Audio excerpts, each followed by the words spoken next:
அதிமுகவின் ரகசிய சர்வே, திமுக புள்ளிகளுக்கு பொறி வைக்கும் டெல்லி, பாஜகவின் பகீர் பிளான்.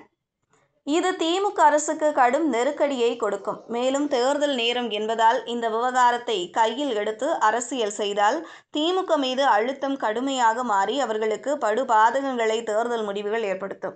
2026 தமிழக சட்டமன்ற தேர்தலுக்கான வேலைகளில் தீயாக ஈடுபட்டு வரும் அரசியல் கட்சிகள் தங்களின் செயல்பாடுகள் குறித்து மக்கள் என்ன நினைக்கிறார்கள் என்பதையும் அறிய வேண்டும் என தீவிர முனைப்பு காட்டி வருகின்றனர்.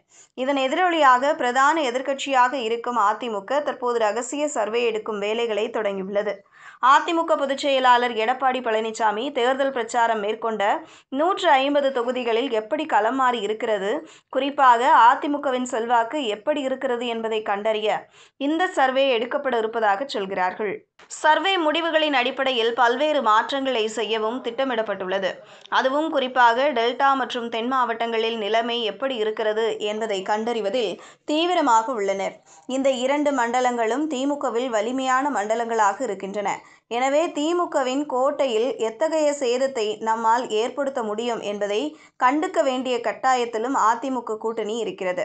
அதே நேரத்தில் இந்த கூட்டணி வலிமையாக இருப்பதாக கருதப்படும் கொங்கு மண்டலத்தில் எப்படி களம் இருக்கிறது என்பதையும் கண்டறிய வேண்டிய நிலை இருக்கிறது.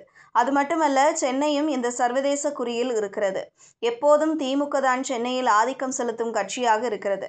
திமுகவின் ஆதிக்கத்தில் இருந்து சென்னையை விடுவிக்க வகுக்க வேண்டிய வியூகம் குறித்தும் சர்வே முடிவின் அடிப்படையில் விவாதிக்கப்பட இருக்கிறது.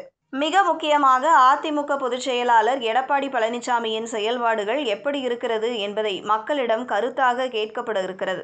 குறிப்பாக அவரது பேச்சு மற்றும் செயல்பாடுகள் பற்றி மக்கள் என்ன நினைக்கிறார்கள் என்பதையும் கணக்கிட திட்டமிடப்பட்டுள்ளது. இதன் அடிப்படையில் அவரது பிரச்சாரத்தில் பேசும் விதத்தில் கூட சில மாற்றங்களை ஏற்படுத்தலாம். தற்போது பிரச்சார கூட்டங்களில் பேசும் எடப்பாடி பழனிசாமி பேச்சை முடிக்கும் முன் பை பை ஸ்டாலின் என சொல்லி முடிக்கிறார்.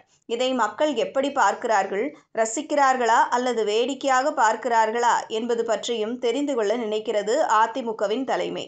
சரி, மக்களிடம் திமுக ஆட்சி மீது அதிருப்தி இல்லை என்றால் என்ன செய்யலாம் என்ற கேள்வியும் அதிமுகவிடம் இருக்கிறது.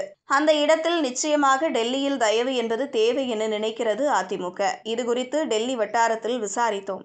அவர்கள் பலே திட்டம் ஒன்று தயாராக கூறுகிறார்கள். அதாவது, ஏற்கனவே கீழமை நீதிமன்றங்களில் திமுக அமைச்சர்கள் தங்கம் தென்னரசு, ஐ. பெரியசாமி, பொன்முடி, ரகுபதி, அனிதா ராதாகிருஷ்ணன், துரைமுருகன், ஏவ வேலு போன்றவர்கள் மீது சொத்து குவிப்பு வழக்கு நடந்து வருகிறது.